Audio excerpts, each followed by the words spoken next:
How many of you thought, like me, that the saying, an eye for an eye and a tooth for a tooth, was a justification for getting even?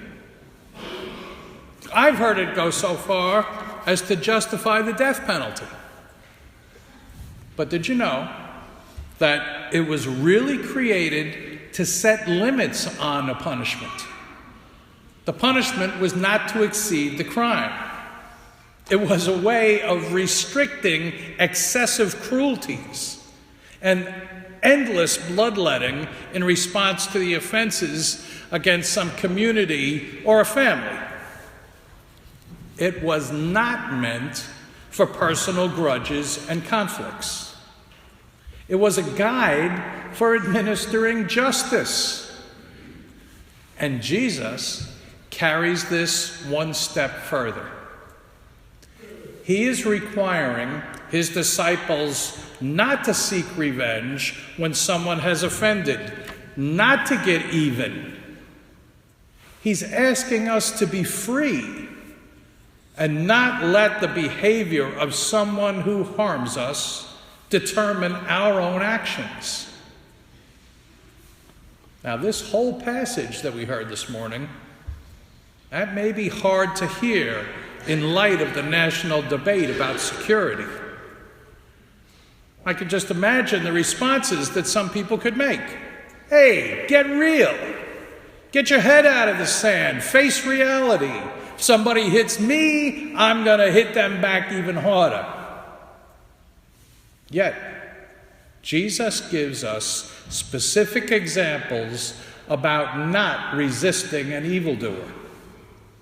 He challenges us not to respond in kind to violence, whether it be a slap, or in a courtroom, or when we're under duress. If someone initiates violence against us, Jesus tells us that we are to respond to that with kindness. That's quite a challenge, isn't it? Indeed, we are instructed that when evil is done to us, we not only don't retaliate, we act positively towards the offender. Maybe that's what keeps us from being passive doormats. We take the initiative to return evil with good. Will that behavior have a healing effect on the aggressor? It may, or it may not. But at least we are acting in Jesus' name. We do no harm. We act to bring love and healing to a negative situation. Isn't that what he meant 2 weeks ago when he told us that we're the salt of the earth and the light of the world? Acting so contrary to the world's usual way of responding will certainly be a salty sign and a bright, visible light to this dark world.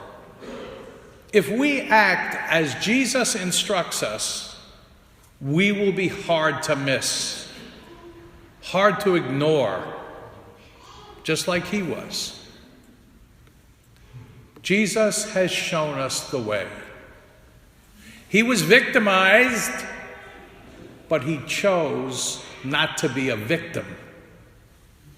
Instead, he freely chose to continue his preaching and miracle working for our sake. He freely laid down his life for us. The Christian, though seemingly victimized, does not wallow in the hurt, but goes a step further, choosing to turn the other cheek. Not only surrender the demand for the tunic, but hand over your coat as well. And not only go the mile, but go the extra mile. If we do so, our actions will stand out. They will be characterized by a wisdom that challenges the whole world's wisdom. What unique and unusual behavior Jesus asks of us. We are not to separate people into categories, preferring our kind to them. We ought to treat all in that exceptional way that Jesus described in his sermon. We are not kind to people because they are kind to us, or because they came from the same group that we came from. We don't just lend to those we judge to be the deserving poor. No. As disciples of Jesus, our actions are so different from the ways of the world that we can't help but draw attention to ourselves. And that's not something we seek to do. It is a result of our unusual way of behavior. A small light may seem insignificant, but in a dark world, it's easily seen, and it stirs up a response. And that response isn't always going to be positive, Jesus warns us time and time again that we will be persecuted because we follow him in his ways. We act lovingly towards even the unlovable because we are children of the one that Jesus calls the Father. Our God loves all, blesses both the good and the bad, the just and the unjust. The conduct of others does not determine God's love towards them. That's true for us also, The very Spirit that moved Jesus to be so expansive in his love, that's also been given to us at our baptism. That same Spirit makes us children of God, able to love those who God loves in the way that God loves. Our God's love never plays favorites, nor should we.